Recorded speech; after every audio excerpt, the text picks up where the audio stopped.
regardé un peu de partout pour cette énième production de Littératura. Vous le savez, vous pouvez voyager en restant sur place tout en découvrant pratiquement diverses réalités du monde grâce pratiquement à la lecture.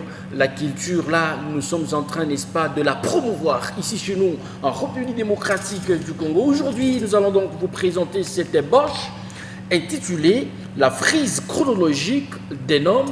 Cette œuvre de l'esprit est donc la production de Gabriel Moukadi qui est avec moi sur ce plateau et qui nous disons bienvenue dans ces cadres de Littératura. Merci Christian et je salue tous les amis amoureux de la culture branchés à ce net moment sur HK6.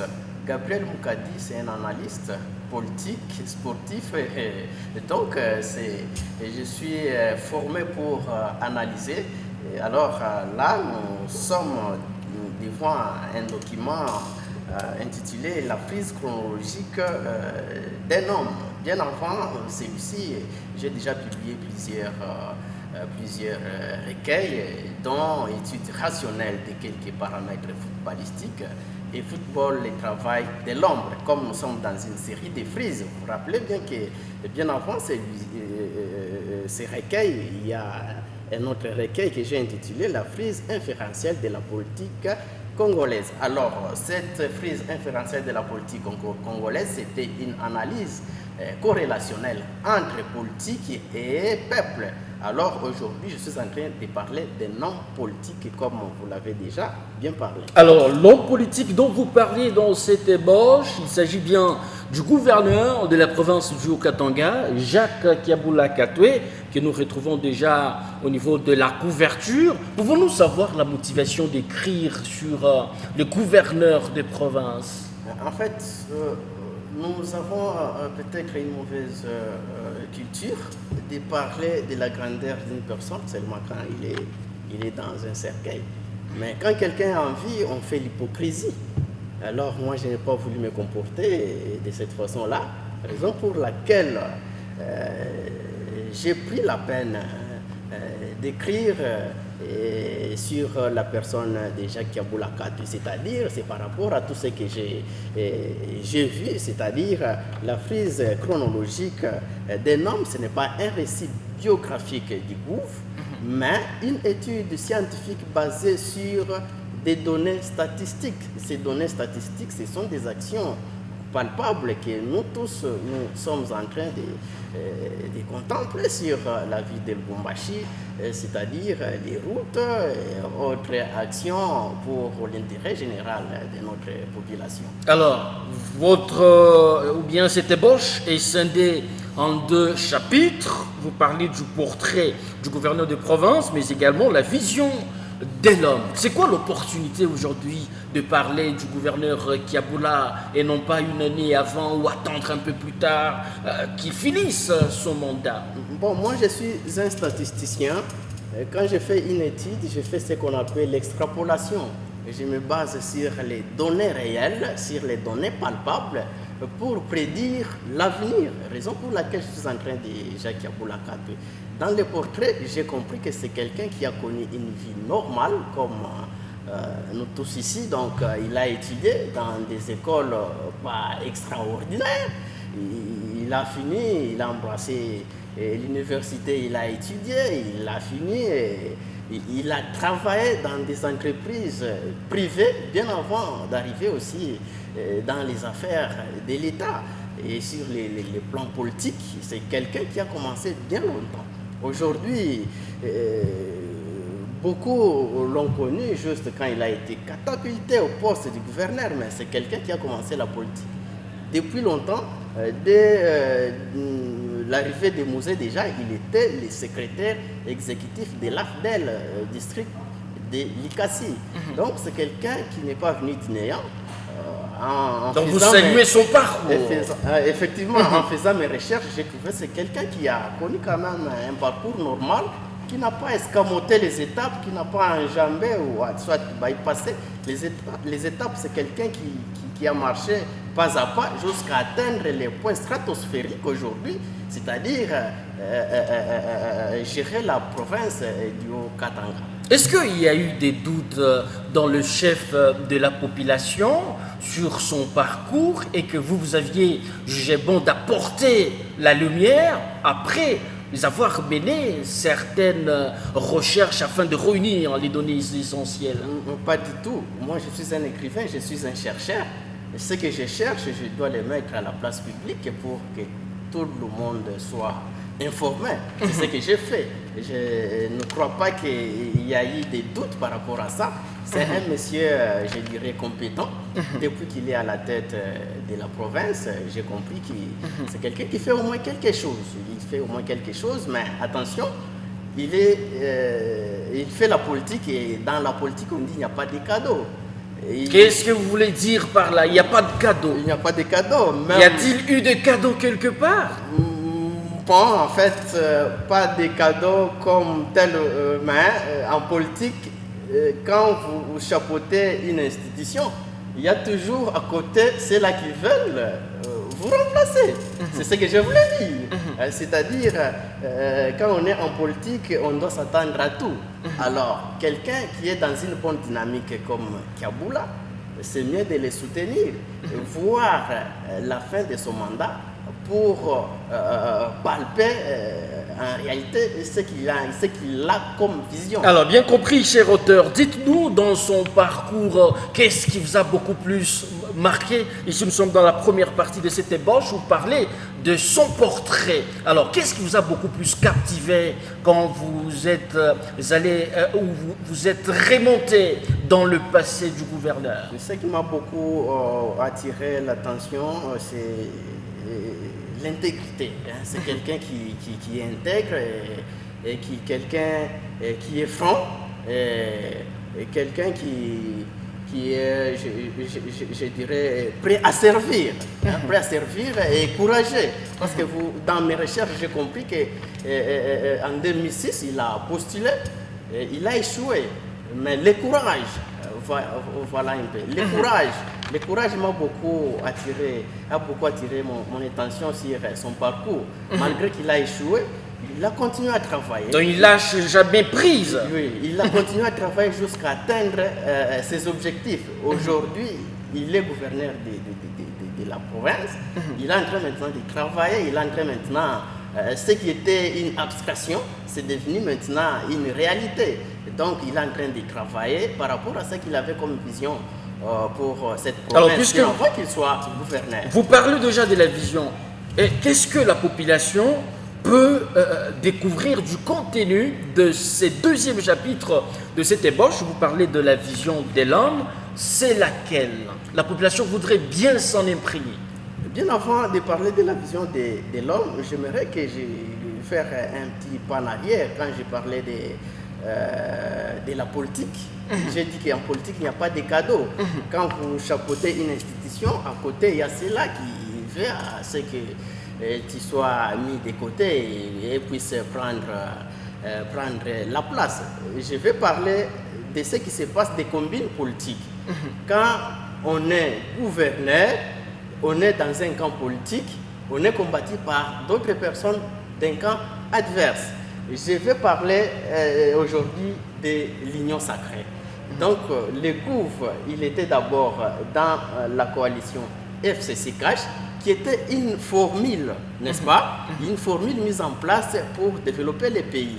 Et cette formule n'a pas donné de bons résultats.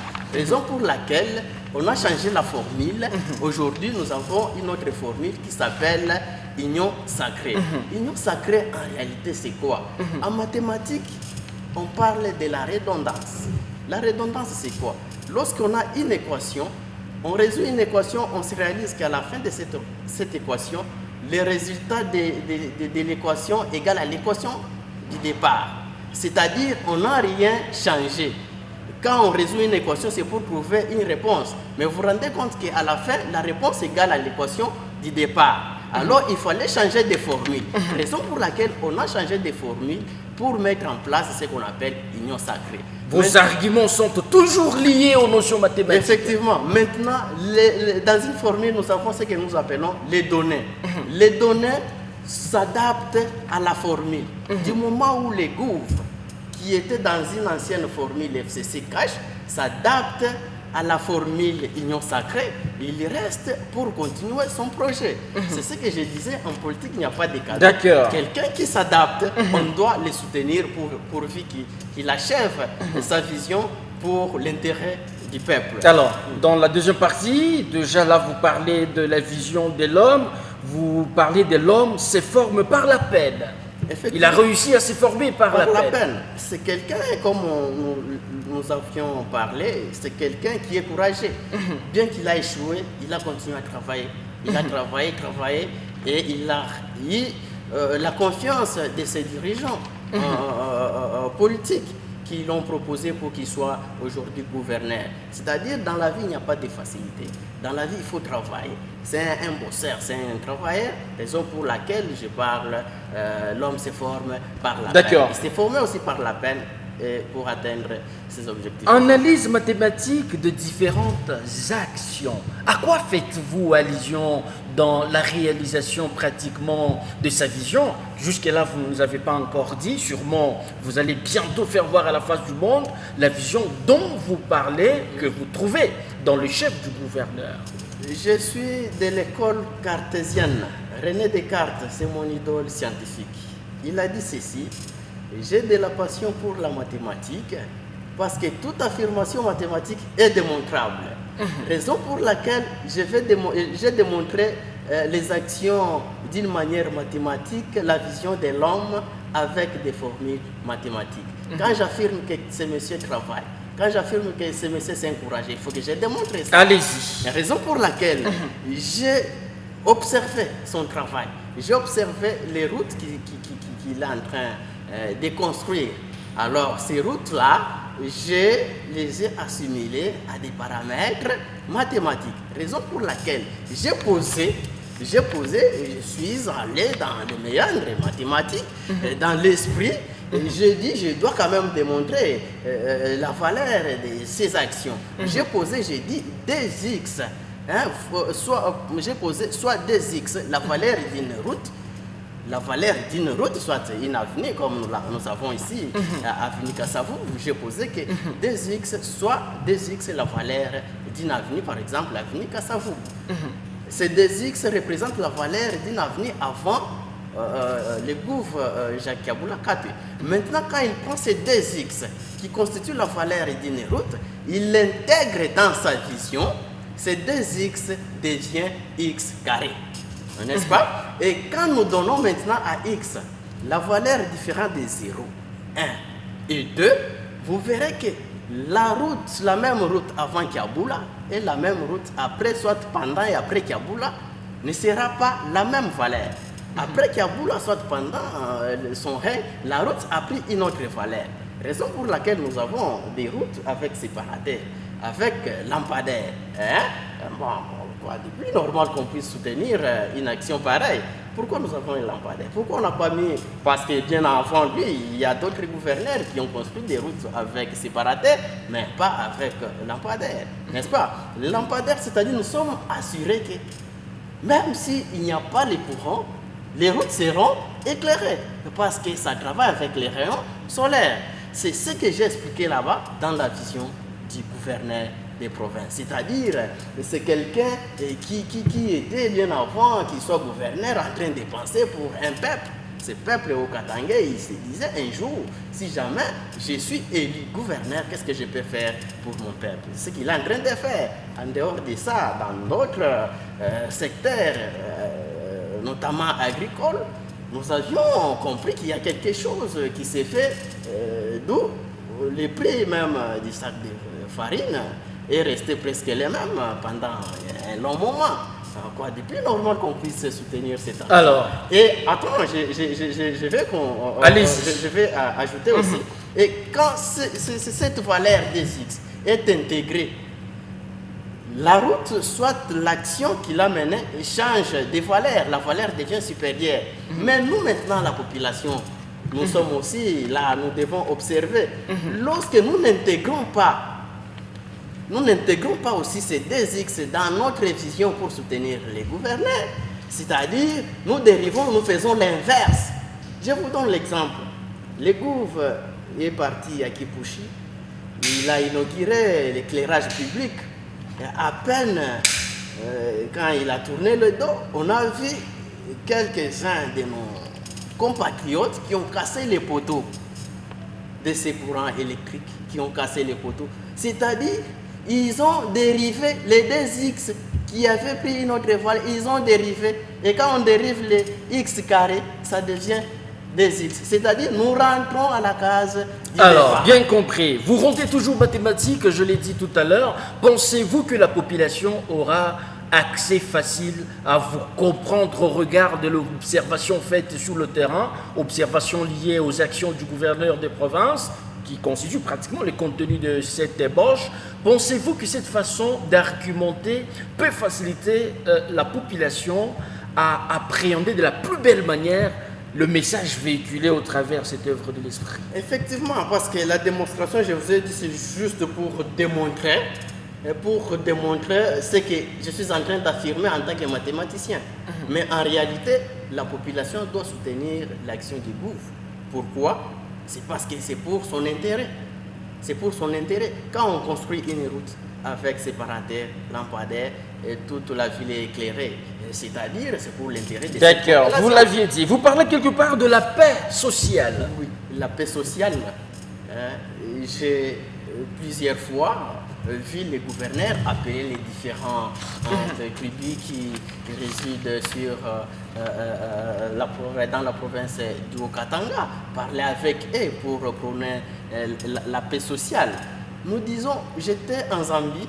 Quand vous arrivez en Zambie, vous verrez les écriteaux, les panneaux. On a écrit One Nation, One Zambia, quelque chose comme ça. One Nation, One Zambia, quelque chose comme ça. Un pays et un Zambie, quelque chose comme ça, en anglais. Nous aussi, Congolais, nous devons nous dire que nous sommes un, n'est-ce pas? Nous sommes un, quelles que soient nos divergences politiques, quelles que soient nos divergences culturelles, nous sommes un. Mais je l'ai vu plusieurs fois appeler les différentes tribus qui habitent les Hauts-Katanga. Vous parlez de la fédération de toutes les couches sociales. Toutes les couches sociales. Et ça, je peux aussi le démontrer mathématiquement. Parce que quand on dit que les Congos, tous Congolais, nous sommes un, c'est-à-dire c'est un seul Congo, c'est le dénominateur commun. Mais sur les numérateurs, parce que nous avons la barre de fraction, n'est-ce pas? Sur les numérateurs, nous avions quoi? Nous avions Moulouba, nous avions Kachokwe, nous avions, je ne sais pas qui, nous avions Mukongo. Tous, et la sommation de toutes ces tribus forme ce que nous appelons les numérateurs. Et les numérateurs s'appellent Congo. Et lorsque nous avons Congo au numérateur, Congo au dénominateur, nous avons un. N'est-ce pas? C'est ça la démonstration mathématique Alors, que je peux faire ici. cher auteur, qu'est-ce que vous cachez derrière cette œuvre de l'esprit? Est-ce une façon de solliciter du lucre auprès du gouverneur? Vous voulez avoir un peu de moyens? Vous vous êtes dit, je peux écrire sur lui en bien et que peut-être un coup de fil peut me parvenir? Eh bien, c'est pas ça la stratégie. Non, ce n'est pas ça du tout. Assurez-vous que vous êtes devant un entrepreneur. J'ai créé mon entreprise depuis 2006. J'ai des jeunes gens que j'ai engagés, que je paye normalement, qui subviennent à leurs besoins. Donc c'est pas pour de fin de flatterie que vous écrivez sur les gouverneurs. Ce n'est pas d'une manière flatteuse que je le fais. Je suis quelqu'un bien assis, mais si jamais le gouvernement m'appelle pour soutenir l'œuvre de l'esprit, parce que vous êtes bien informé que depuis que j'ai commencé, je n'ai pas encore publié un livre, c'est toujours des recueils. C'est par manque de moyens ou d'opportunités. Pas du tout, mais c'est le temps aussi. Le temps aussi, mais si jamais il trouve opportun de soutenir, c'est l'œuvre de l'esprit. On ne doit pas seulement soutenir les musiciens, on doit élargir les champs. Alors dites-nous, qu'est-ce que cette ébauche vient apporter? Nous sommes en train d'atterrir. Qu'est-ce que cette ébauche vient apporter comme plus dans la société? Bon, l'ébauche apporte quelque chose de très important, n'est-ce pas? Nous devons soutenir nos autorités, n'est-ce pas? Quand nous avons une autorité qui fait quelque chose de bien, nous devons les soutenir. Ici, j'ai fait une extrapolation. Je n'ai pas dit que Kaboula, tout ce qu'il a fait, c'est bon. Non, non.